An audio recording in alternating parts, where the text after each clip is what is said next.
ำเนียงเอียงหูก็รู้ว่านางช่างสุขจังลูกจ้างคนทางไร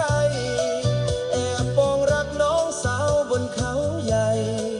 พี่สุขใจเมื่อได้ยินเสียงนาง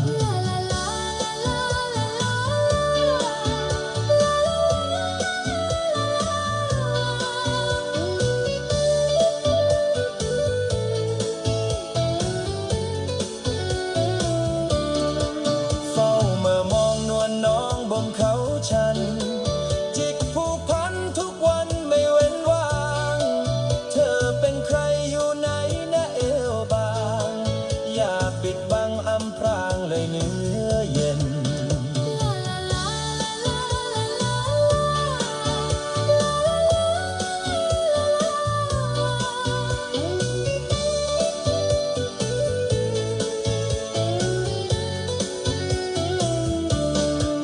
เจ้าคนดีหลอกพี่ดังผีอำอย่าใจดำมัวทำเป็นล้อเล่นเสียงสะท้อนกระดอนจากเขาเด่นพี่อยากเห็นหรือเป็นนางไม้ป่า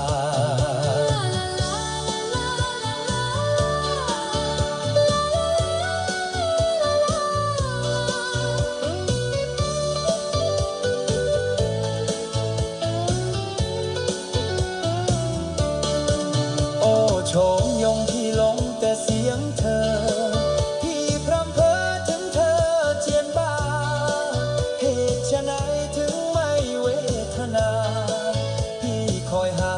น้องลงเสียงนา